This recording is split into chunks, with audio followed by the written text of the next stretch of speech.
So if you guys want to come with me, I want you guys to meet my convertible. I want you to be nice, okay? She needs a bit of work, not too much. Actually, there's nothing crazy about her. She looks, other than the bird excrements, she looks phenomenal, okay? She looks absolutely lovely. So this is my new to me, but auction bought Mercedes SLK 200 compressor, okay? I've always wanted one of these, okay? Cool little story I want to talk about this, okay? So about 6-7 years ago, had a work placement at an MOT shop, and one of the regular customers comes in. He brings one of these in silver, well looked after. I mean, this guy treated this thing like his fourth child. I don't know how many kids he had, but this thing was well looked after, okay? Had the nice leather interior, MOT full service history. He had winter tire swaps. So when he came in, the boss knew him, and I pretty much just gave him my job. I was just checking out the car for like 2-3 hours, and then the boss saw me checking it out, and a friend saw me checking it. He was like, "You ever been in one?" I was like, "Nah." And he's like, "Well, what time do you finish work?" And I was like, "Oh, anytime soon, to was work experience. It wasn't too strict." And boss was like, "Nah, you can go home now. And the guy was like, "Let me give you a lift." And that drive in that car with the roof down, I was like, one day I'm gonna have one of these, and today is that day. So, a little history about this car, okay? It's not been through anything crazy. It's not had an accident, as far as I know anyway. Luckily, the report came back clean. What it is though, it's from John Pye, the auction house. So this car was seized by DVLA because the person didn't pay tax on it. But from the looks of it, the car was sat for a while before it was seized. Main problem, it had no keys, so there's no way to determine if it ran or not. Okay, so that was first problem. The second problem was it's in London.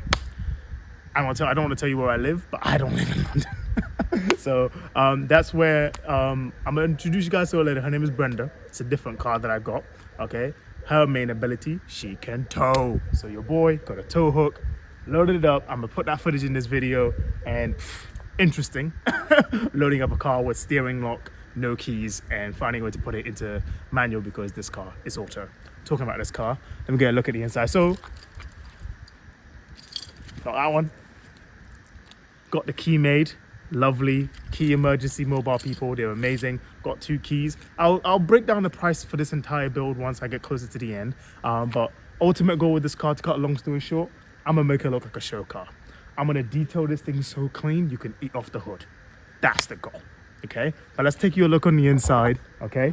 This is my first time actually using the key since it got made. I wasn't home when it got made. Had a family member watch the guy make it for me. They say it works, so we're gonna find out.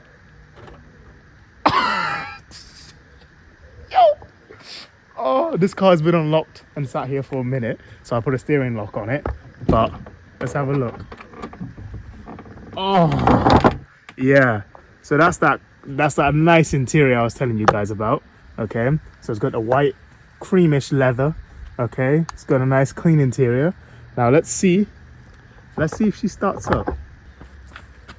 I'm gonna have a seat in my car, in my convertible. Okay, take the steering lock off.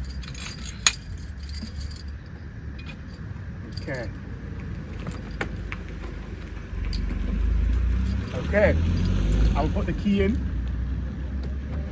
Oh, it did the click. Okay. Oh, okay, wipers are on. Indicators work. So it says restraint system malfunction, visit workshop. Okay, so I'm guessing that has something to do with seat belts, but I'm gonna have a look at that in a minute. Okay, I don't want to look stupid, but how do you turn these off? There we go. Oh, they got a little rotating dial. Oh, that's phenomenal. Okay, that's off. Okay. Oh, windows come down. It's cooking in this car. I had to.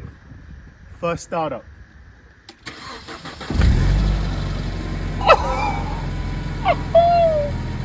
Got no petrol, but other than that, clean. I'm not going to run it too long. I hope you guys saw. Obviously, I've got the oil and the coolant. This car, not low on oil, but not at the level that I'm happy with. So I'm going to quickly pop in, do an oil top up, run it to temperature, make sure the coolant isn't leaking out anywhere, and then take it for the first little drive, and we can discover the problems with it together, like a team. Let's hop right into it. So, sorry for the change of scenery. I had a bit of noise in the last recording stuff, so I moved the car. Good news, as you can assume, the car now moves. I just had to let it rest a little bit so we can get a new oil level on it. I'm just gonna check quickly. Just gonna check.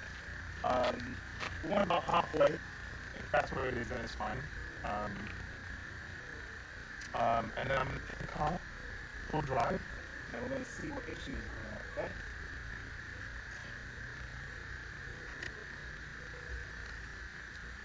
Yeah, so we're good on the oil level now.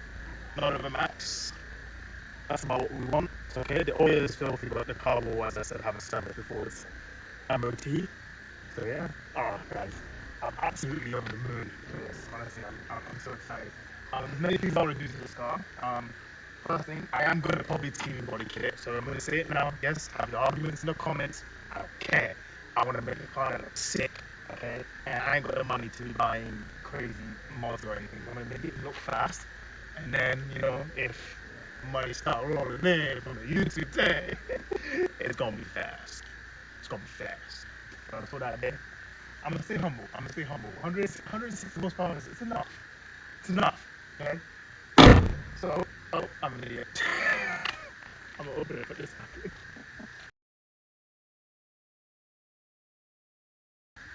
Also, weird little thing. I don't know if anyone in the comments can tell me. I'll probably search it as well.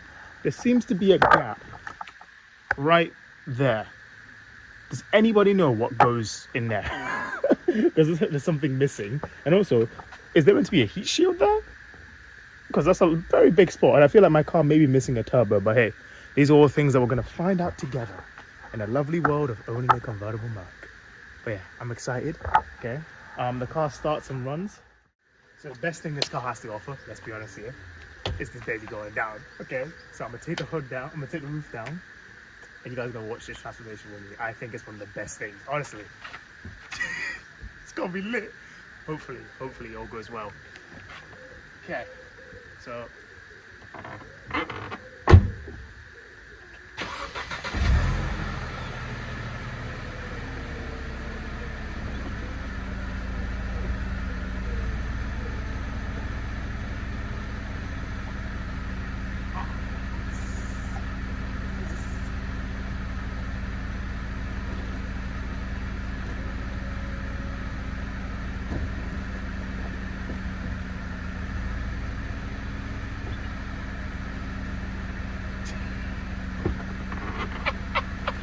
Tell me that's not the coolest thing. Oh my god. Look up. And now, air conditioning. Who needs AC when you have the bright open sky? And I think this car does sound pretty good. I'm gonna give you guys a little rev. Let me know how it sounds.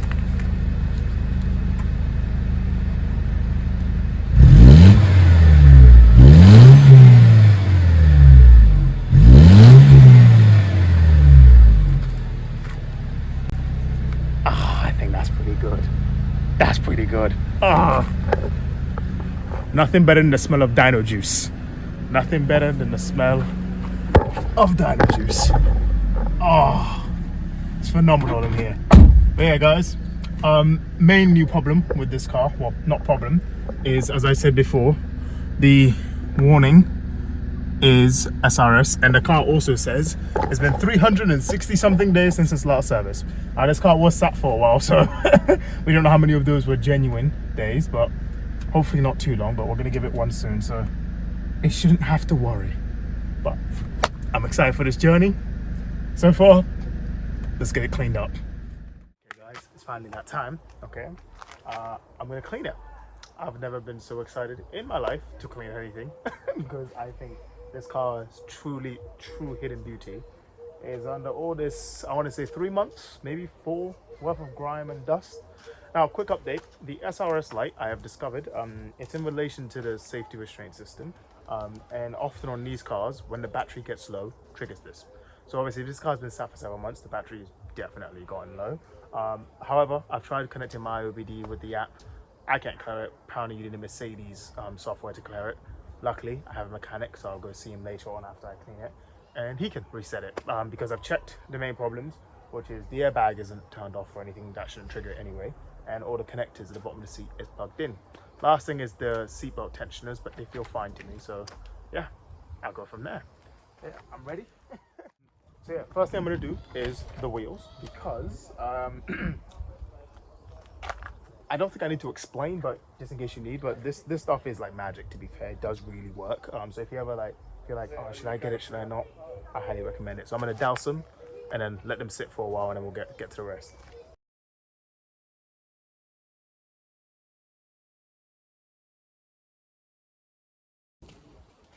So wheels are doused. I'm gonna leave those for about maybe 5 to 10 minutes, really working.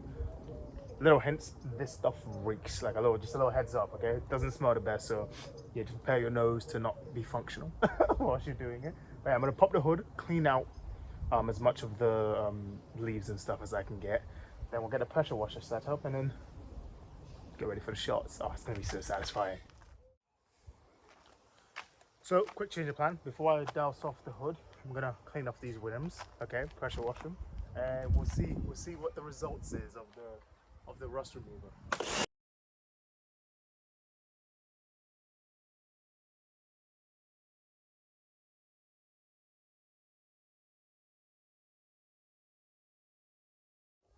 Okay, I'm absolutely super happy with how these came out, okay?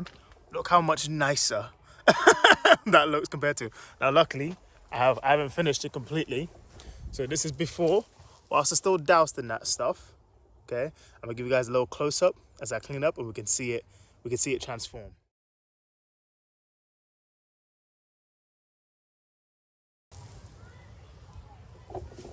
Ironically, that tire might be the only one that actually needs some extra buffing to get right.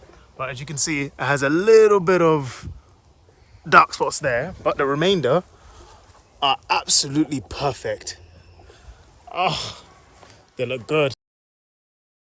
Now for the truly satisfying part, wash down the rest of the body. Let's get to it. The pain I felt is paid for, all is said and done. Oh, I am restricted, fixed upon the web. I need to kick the habit that my mind is breathing in. Break out, I've got to see. Spent all my life holding all of it closely. I've made it innocent, a feel of discontent. I'm finally facing it all. Okay, so that is the first wash down complete. And I think it's potential. There's so much potential.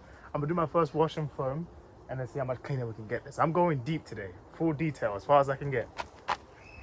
Full detail, we'll see.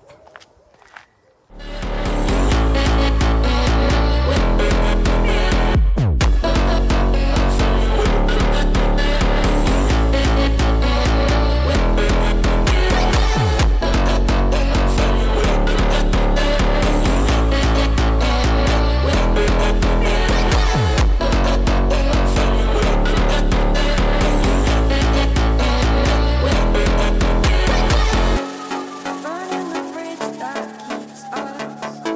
I'm here and I'm feeling fearless. Exaggerated, that's what you assume. The story's over now, I must conclude. I am conflicted, watching where I step still. Hanging in the balance, not the life I want to live.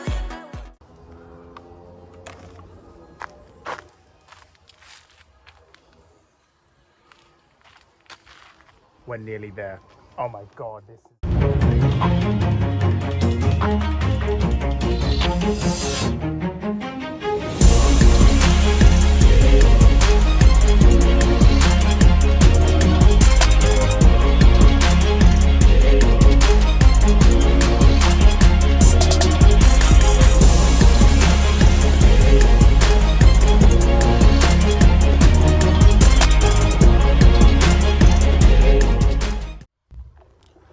So with the outside looking absolutely marvelous, the next goal, we're gonna jump on the inside. I'm gonna let you guys have a look of the task we have ahead of us. It's not bad, it's not too bad. Okay, so as we go in here, the mats I'm gonna take out and wash. I'm gonna polish the entire dash. The seats, I need to get some leather cleaner, but they're not too bad. Yeah, just some leather cleaner, spraying them on, okay? Cleaning the center console there, that footwell. And then luckily this car has a very small interior, lastly, not too bad, nothing crazy. By the way, this boot, very heavy and very dangerous. Fell on my head once, hurt. So, a little bit of vacuuming in there. I think we'll have this car a solid 7 out of 10. But then a detailed, then I'll have a detailed interior, exterior cleaning, every nook and cranny with a brush after I get it MOT'd and after I have it taxed. Because I can't, welcome to the UK, I can't tax it without MOTing it, but then it should be on the road without tax. It's like a catch-22, but luckily if you've got an appointment booked, you ride out. So let's move on to clean the inside. So guys, as you can see, the interior, the carpets on the floor are done. And what can I say? I think I did a pretty good damn job if you ask me. Yeah. So they're both done. I'm gonna move on to the interior dash cleaning next and also vacuuming these mats because they have seen slightly clean. To be fair, they're not as bad for a car. That's what it is. It's been well looked after. And the previous gentleman, although he enjoyed his snacks, he did his absolute best to keep this car in tip-top shape. So I appreciate that. I'm gonna call you Irish guy. That Irish dude, I'm gonna call him Connor. Yes, it's a stereotype, Conor McGregor. But yeah, his name's Connor now, okay guys? Connor did a great job.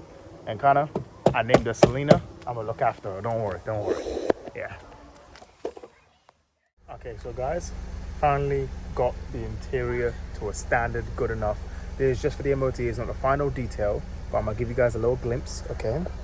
So, as you can see, we still need to sort out the SRS and the fuel, but the cabin is looking much cleaner. Put a little temporary screen in there. We're gonna look at changing that one next. A little temporary screen in there right now, but still running, still sounds amazing. Yeah. Steering is not as light as I'd like it to be, but I think as we drive it more and more, it will loosen up a bit. But yeah, that's it for this one. Stay tuned. I'll give you up to date as soon as the MOT is done. We'll go from there. What's up, guys? Yo, busy week. I probably had like 4 outfit changes in this video, but please don't question it too much, okay? Because in the span of about a week, oh, what I pulled off, what we've pulled off. But yeah, take more credit than you guys. But got this car purchased, picked up, transported, brought home, got keys made for it, got it started, topped up the oil, test drive, tire inflated. I know I'm listing off a lot of things. Also got it MOT'd, taxed, insured, and now here it is. Okay, by no means are we done. Don't get confused. We got time. We got things to do. But the bank account said pause for a minute. Let's take a breath. But the car is looking mint. It's looking great. I'm gonna take you guys around for a little bit. Okay. As you can see, the cleaning is done for now. I'm gonna do a bit more. But the interior is looking good. I installed my old CarPlay screen because it makes the car just funnier, easier to drive. I've also cleared the SRS light. So as my mechanic said, once you cleared it, the mechanic's tool didn't come back on, so I can't really complain with that. So the car is pretty much faultless in terms of starting up and running, and there's nothing really holding me back from driving it on a daily. However, the miles per gallon, I ain't in that tax bracket. That's just all I'm saying. Like I don't know what I was expecting, but it's driving like a grandma. I get about 30, which is atrocious. Driving the way I want to drive, you know, the way you might lose your license, but let's not talk about it. It's about 24, so it's not ideal. But I have heard, I don't know how true it is because it gives me gaslighting. Apparently, if you get a tune, you get more power. You use less power to take off. Therefore, you use less gas or petrol. So you get greater gas economy. So I was like, if that's true, I might actually consider it because I want to keep this car for a daily. Also, ultimately for this car, I do want to do a long journey, a long trip. I don't want to spoil where to, who, what, where, but definitely there's a long plus 500-mile journey in this car's future, very near future. But before we get onto that, there's a few key things we've got to take off. One, I've got to service it, okay? I want a complete oil change, complete oil filter change, air filter change, everything, and get this car, it runs smooth now, like it sounds phenomenal. I have no issues with it. But get it even that step further. Might even give me like a 1 or 2 mile per gallon bump. Okay. Second thing, I've done one, but I've failed to do the other. Obviously, being an auction car, I didn't get all the parts. Okay. One key part being the locking wheel nuts for the tires. In there, don't know if you guys can see, there is a locking wheel nut. And that obviously requires a locking wheel nut key. Now I managed to get one of these off with a locking wheel nut removal set, but I only had one cartridge left. So there's still two more. Sorry, a bit windy.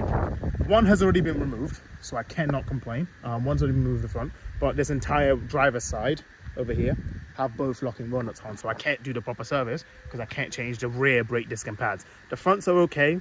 I'd say they've got about 60% life left in them, but the rears, yeah, I'm not happy about it. It's usually the brakes are scraping, and also if it's a rear-wheel drive car, if I'm going to drive it the way I want to drive it, I want to be safe. Safety matters. If I'm dead, I can't enjoy the car. So it is what it is. But it's a cool thing that I've discovered. Obviously, this car has an AMG version, like most Mercs, and this engine bay does look too big. Okay, I haven't put too much research in it, but I think there is a bigger engine size for this. I don't want to dare say V8, but I want to say it because I hope it's true. If you can fit a V8 in this bad boy, that would be an unspoken goal. Okay, I don't know how I'd get there, but that would be an ultimate goal for this car if I kept it long term. Put a V8 in this bad boy and I think it would fly. It would I'm not exaggerating, I think it would actually take off without a wing. So we need to get a wing on that. Second thing is this car definitely does have an intake setup. So I think I'm definitely going to connect these pipes up before I get it tuned and see if I can get, because obviously more air, the more boost you get. I don't know if you guys know much about engines, but the more air you can squeeze in, the bigger the combustions, and the bigger combustions, the more power. Faster the car feels, the more fun it is to enjoy. Not even feels, the faster the car is, period. So I'm gonna get a second intake pipe, or not in a second, I'm gonna get a dual intake pipe setup and get this running. And then lastly, okay, I think you guys, this car does look absolutely gorgeous, but it does need a body kit of some sort. Not like a tacky race, I'm not trying to build a race car. I'm trying to build a car that looks more expensive than it is, okay? Because ultimately, in this economy we live in, you gotta budget it, okay? Like, I don't care, I'm budgeting it, okay? I'm making a baby GT, a baby AMG GT. That's what I think I'm going for. I'm going for a car that looks unique, that looks like it belongs on the road and the racetrack, but not being a race car. Like, it can fit in, like a jack of all trades. Rock up at the party, okay? I can tangle with the, okay, let's not go Lambo, but I can tangle with the top end Maseratis, but at the same time I can chill with a Ford Focus and a little red light zone. Because that's what I am, and that's what I'm looking for. So I've named her Selena, okay, SLK, the S Selena, why not? And I think it fits it for a Merc. The way the body line moves, the way the contours are, I cannot complain. So yeah, no, I hope you guys will stick around me for this journey. I know a lot has happened in this past week, and a lot more will happen with this car in very soon future videos. If anything, I'm blessed, I'm happy, bro. God got me, because this has been the fastest things have gone with no hiccups whatsoever. I'm mind blown, okay? Because I expected this car for me to get it, won't go in gear, or engine has a bit of a roll to it, like bag of nails. Nothing. The car has just been like, I'm a car, I work, get over it, let's go. So hope it stays that way. We can have some more fun with this. But thank you guys for tuning in. Please like, subscribe, tune in for the next one. Peace out, y'all.